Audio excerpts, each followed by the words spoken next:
The notification buzzed on my phone, snapping me out of my daydreams. He messaged. He wanted to meet. My heart leaped. Mark, with his chiseled jawline and soulful eyes that held promises of forever, he was everything I ever wanted. After weeks of online flirting, tonight was the night. Tonight, I dared to hope, could be the start of something real. I spent hours primping, excitement bubbling in my stomach. I slipped on the dress he complimented, the silk hugging my curves. He chose a secluded romantic restaurant on the outskirts of town. My best friend warned against it, something about bad energy. I brushed her off, attributing it to her overactive imagination. Love, after all, conquers all. The restaurant was dimmer than I expected, lit by flickering candlelight. A shiver snaked down my spine. It was strangely empty for a Friday night. Mark sat across from me, a disarming smile playing on his lips. He was even more handsome in person. His voice, a deep baritone, soothed my initial apprehension. We talked, laughed, shared stories. He listened with rapt attention, making me feel like the only woman in the world. For a few blissful hours, my initial doubts faded into the background. He reached across the table, his touch sending shivers down my spine. His eyes held mine, a strange intensity burning in their depths. I felt a pang, a discordant note in the symphony of our connection.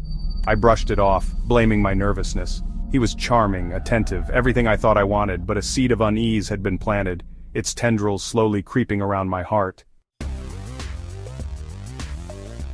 The first red flag came subtly. A simple question about his work was met with a deflecting joke, his easy smile not quite reaching his eyes. I pushed further, curiosity piqued. He tensed, his gaze hardening for a fleeting moment before resuming his charming persona. He spoke of his travels, of exotic locales and thrilling adventures. His stories were captivating, yet something felt off. They lacked specifics, details that would ground them in reality. The unease returned, a cold whisper against the warmth of his attention. He excused himself to the restroom, leaving me alone with my thoughts. The silence was deafening. I glanced around the restaurant, noticing for the first time the strange stillness. The few other patrons sat unnaturally rigid, their faces obscured in the dim lighting. A prickling sensation crawled up my neck. I couldn't shake off the feeling that something wasn't right, that I was being watched. He returned, his smile strained, as if he was trying to mask something deeper, something unsettling. The air crackled with unspoken tension, a heavy silence that seemed to press down on us, making it hard to breathe. He tried resuming our conversation, but the lightness had vanished, replaced by a forced politeness that felt like a thin veneer over something darker. My earlier unease blossomed into full-fledged anxiety, a gnawing feeling in the pit of my stomach that I couldn't shake off. I excused myself to the restroom, needing a moment to gather my thoughts and steady my nerves. The air grew colder as I walked down the hallway, the silence broken only by the echo of my own footsteps, each step amplifying my sense of dread. I reached the restroom and locked myself in a stall, my heart pounding against my ribs, each beat a reminder of my growing panic.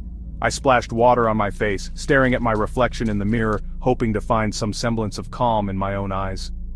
My eyes were wide, pupils blown with fear, reflecting the turmoil inside me.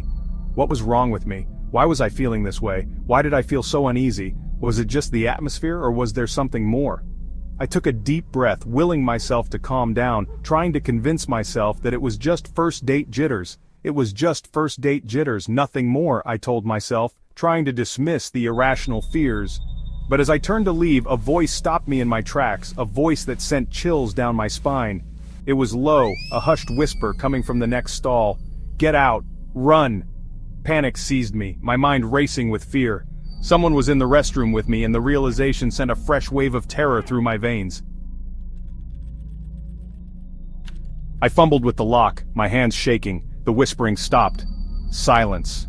I pushed open the door and scanned the restroom. It was empty. Had I imagined it? Relief washed over me, followed by a wave of dizziness. I leaned against the sink, my heart still racing. As I turned to leave, I noticed it, a small rectangular object tucked behind the trash can. Curiosity overriding my fear, I cautiously approached and picked it up. It was his wallet. I flipped it open, my blood turning to ice. The driver's license showed a different man, his face contorted in a sinister sneer. The name read, Richard Hayes, wanted for questioning in connection with multiple disappearances. The photo on the ID was undoubtedly him, the man sitting across from me. The charming smile, the soulful eyes, all a carefully constructed facade. Terror, raw and primal, surged through me. I had to get out, now! I stumbled back to our table, my mind racing. He wasn't who he pretended to be, he was dangerous. I had to escape, but how? He sat there calmly sipping his wine, a predatory glint in his eyes. He knew. He had been watching me. His lips curled into a mocking smile. "Looking for this, darling?" he asked, holding up my phone. My heart plummeted. He had cut off my lifeline. "You seem to have dropped this," he purred, his voice devoid of the earlier warmth. He stood up, his towering figure casting a menacing shadow over me. Fear rooted me to the spot. I tried to speak, but no words came out. He chuckled, a low, guttural sound that sent shivers down my spine. "Don't worry," he said, his voice a sinister caress. "We have all night to get to know each other." Panic surged through me, urging me to act. I grabbed a fork from the table, brandishing it like a shield. He merely laughed, his amusement sending a fresh wave of terror through me. "You think that can stop me?" he sneered, taking a step closer. His eyes glittered with an almost inhuman hunger. I backed away, my eyes darting around the room, searching for an escape. The other patrons remained frozen, their faces expressionless masks in the flickering candlelight. They were no help. "Please," I choked out, my voice barely a whisper. "Just let me go." He tilted his head, studying me with a detached curiosity. "Let you go?" he repeated, his voice laced with mock surprise. "But the night is just beginning." He lunged, grabbing my arm with surprising strength. I screamed, the sound echoing through the eerily silent restaurant. His grip tightened, cutting off my air. I was trapped, at the mercy of a monster wearing a human mask. He dragged me through the restaurant, ignoring my struggles and pleas. My heart pounded in my chest, each beat echoing the fear that gripped me. I tried to scream, but my voice was lost in the oppressive silence of the room. The other patrons remained motionless, their eyes vacant and empty. It was as if they were frozen in time, trapped in some nightmarish tableau. I searched their faces for any sign of help, but found none. We reached a back door, a single flickering light bulb casting grotesque shadows on the walls. The light seemed to mock my desperation, its erratic flicker a cruel reminder of my helplessness. He pushed me through the door, the cold night air hitting me like a slap. The sudden change in temperature was jarring, a stark contrast to the stifling atmosphere inside. We were in a deserted alleyway, the stench of garbage filling my nostrils. The narrow passageway seemed to close in on me, the walls pressing in with a suffocating intensity. He shoved me against a wall, his hand clamping over my mouth, stifling my screams. I could feel his breath on my neck, hot and rancid, as he leaned in closer. His eyes glinted in the darkness, filled with a chilling madness. There was a wild, unhinged look in them that sent a shiver down my spine. "You were starting to bore me anyway," he hissed, his voice a venomous whisper. The words dripped with malice, each syllable a dagger to my already frayed nerves. He tightened his grip, his fingers digging into my skin. The pain was sharp and immediate, a cruel reminder of my vulnerability. I struggled against him, my terror reaching a fever pitch. Every muscle in my body screamed for release, but his hold was unyielding. Then, as quickly as it began, it was over. His grip loosened, and I felt a sudden, bewildering freedom. He released me, stumbling backward with a gasp. The look of shock on his face was almost comical, if not for the gravity of the situation. His eyes widened in disbelief as he clutched at his chest, a look of pure terror twisting his features. It was as if he had seen a ghost. He collapsed to the ground, his body convulsing. The sight was both horrifying and surreal, a nightmarish end to an already terrifying ordeal. I watched in stunned silence as his struggles subsided, his body going limp. The alleyway seemed to close in around me, the darkness becoming almost tangible, wrapping me in a suffocating embrace. My mind raced, trying to comprehend the gravity of what had just transpired. He lay there, still and lifeless, his eyes staring vacantly at the night sky.